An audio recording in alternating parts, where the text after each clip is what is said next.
I'm Kate Farley, and I'm presenting my Vintage Postcards Road Trip Memorabilia Digital Library. So I created this digital library based on the resources that I had available to me.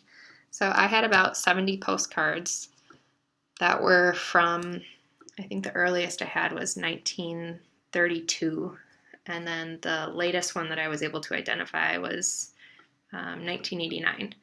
So I had to come up with some criteria to help me narrow down what I was going to include in my collection because I had so many available to me.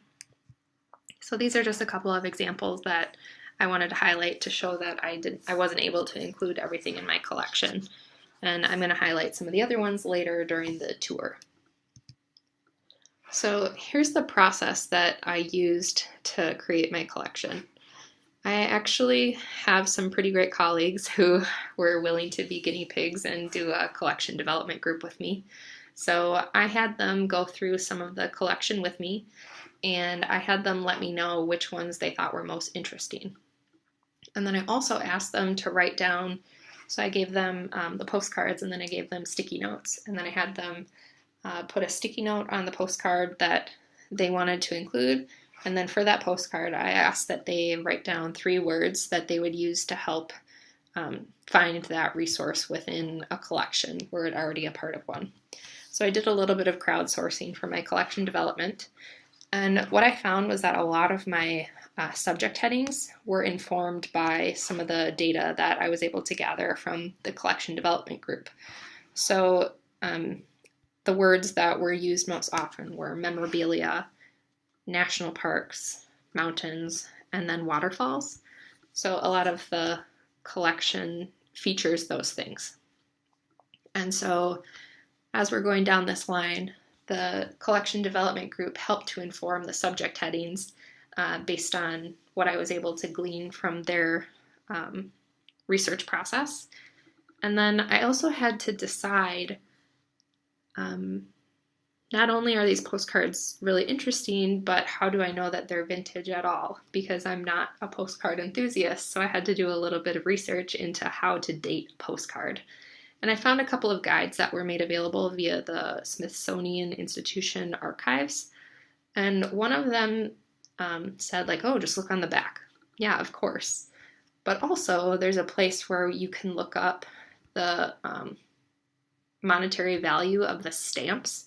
So there was like a time frame that said for a 1-cent stamp, that might be a 1952 postcard. And then stamps went up for a couple of years, and then they went back down. So you also had to know about the material that the postcard was printed on. And so that's what I had to do for dating the postcards. I had to do a little bit of digging about the material that they were printed on. I had to look at the stamp information and how much the stamp would be to mail the postcard, and then I looked on the back to find some other information. So this one says 1954. And I know that this was a part of a road trip because I know that my aunt took a trip in 1954 with my grandma, great-grandma. So once I was able to isolate the things that I was going to include in my collection, I had to scan them. So I used some more resources available to me. I'm super lucky.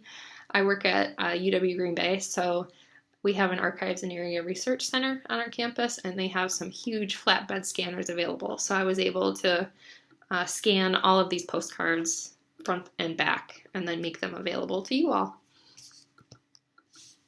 And I decided that I would probably have to come up with a more formal collection development policy, so that's what I have here. And I wanted it to answer 2 questions. So, what is vintage, pre-1979, that depict scenic venues as a part of a road trip? And I also wanted the collection development to incorporate stakeholders, so I did that using my collection development team. And I wanted to have this collection feature the history of correspondence as well as the way we document our own histories. So what better way to do that than through a road trip that features metadata about place and location. So in order to make sure that those questions were answerable via my digital library, was through organizing my digital library for access using the metadata available on the postcard. So these are a couple of other examples of postcards that I wasn't able to include, but you can see that they feature information about place. So it's in Colorado, more place, more location, more scenic venues. Here's another example.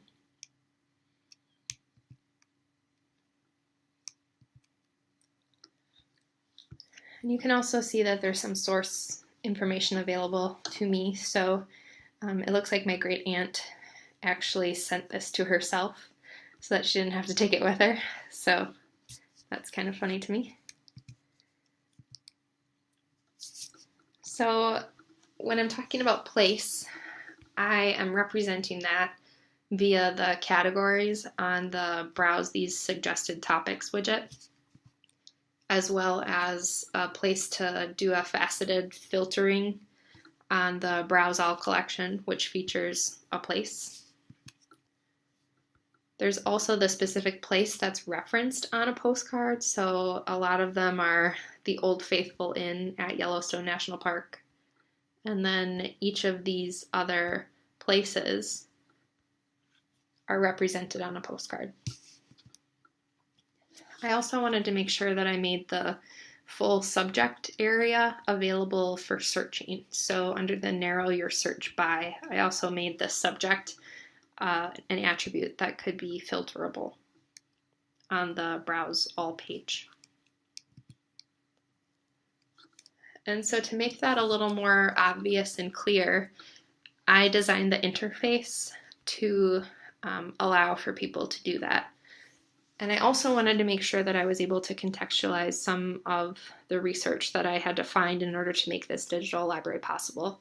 So I provided some historical context and then some current context, in addition to the participatory nature of postcards.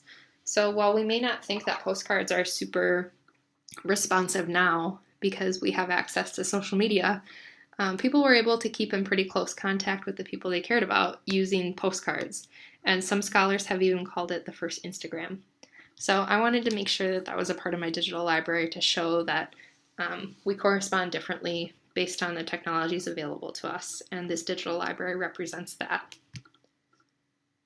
So I also made this widget available on the homepage so that users could browse through based on the title in addition to the thumbnail of the image.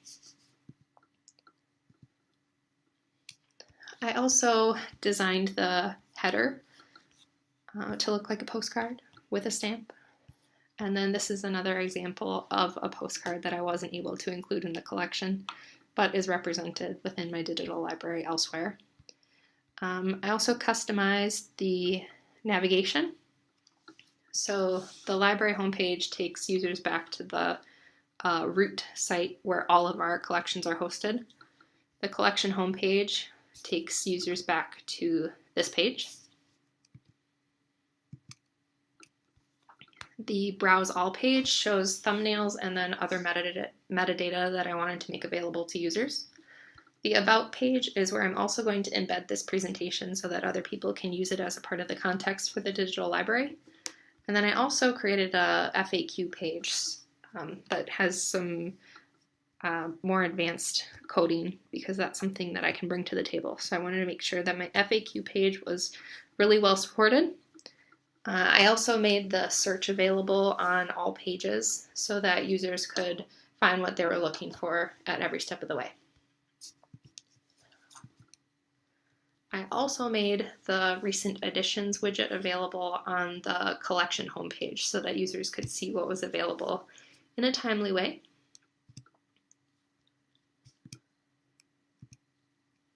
And then this is an example of my FAQ page, which I will also go over when I do my tour of my digital library.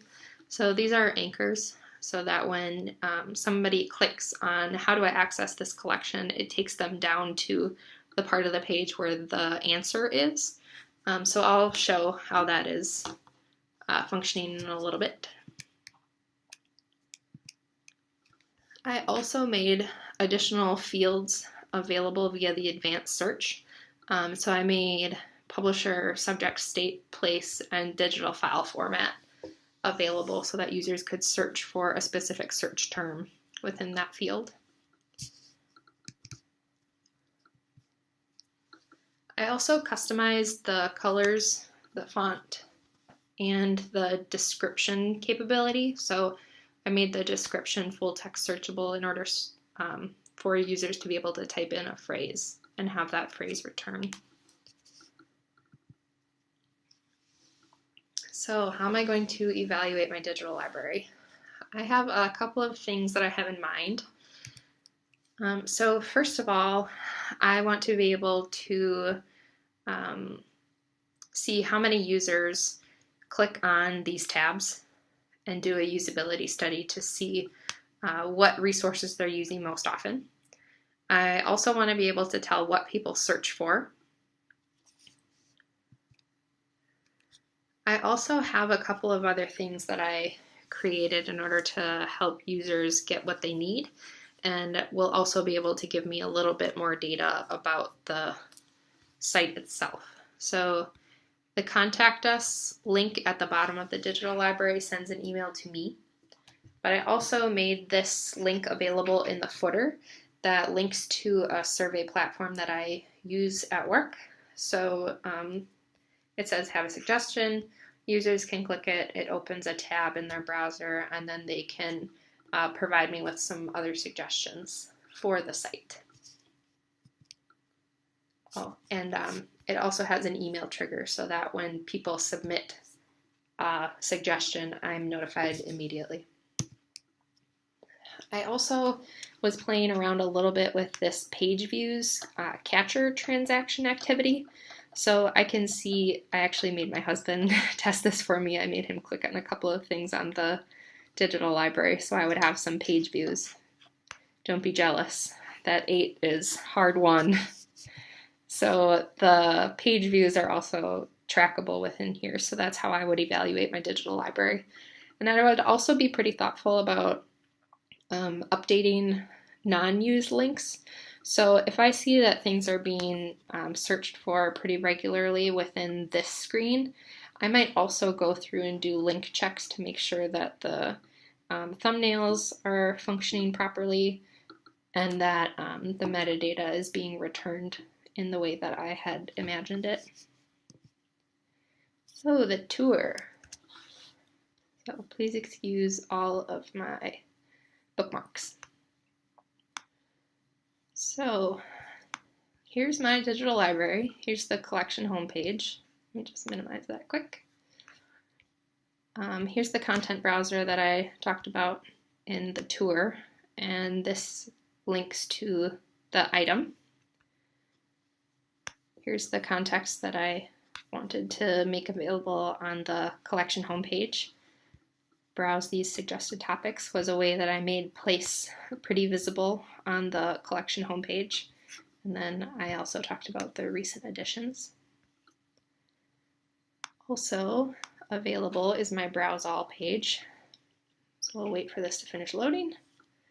You can see that I changed my display options to show 50.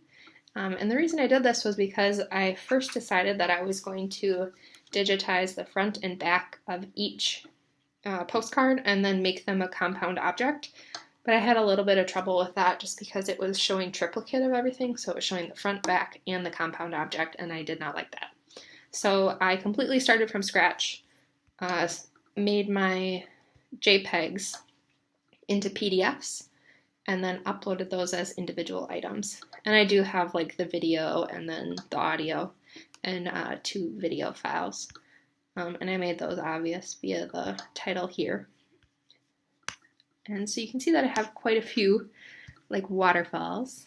So that's something that you can search for over in the faceted search. I think that would be under place. Do that here. There's lots of waterfall language, and then under subject, it's also a specific search term. So if we click waterfalls, then only the things with waterfall in the title and in the subject will show up. So if I turn that off, then it takes me back to the root of the site. My About page will feature this video shortly once I get it uploaded. And then I'm pretty proud of my FAQ page, so you'll see that I've tested this a lot with my active links being purple. But let's just demo this really quick. So if I click, so it takes you down to that part of the page. So who do I contact for more information? That's what I clicked. And then there's the response to that answer. And then if I need to get back to my digital library, you can just click the back button. But I just wanted to start from scratch here. And then here are the other features that I made available. So the Contact Us prompts an email to launch from the default email client on a user's computer. And then this Have a Suggestion button opens this Have a Suggestion. Great! Could you please provide us with more information about yourself and what your suggestion is? And then once they click Submit, I get an email. So, thanks everyone for listening to my presentation. Let me know if you have any questions.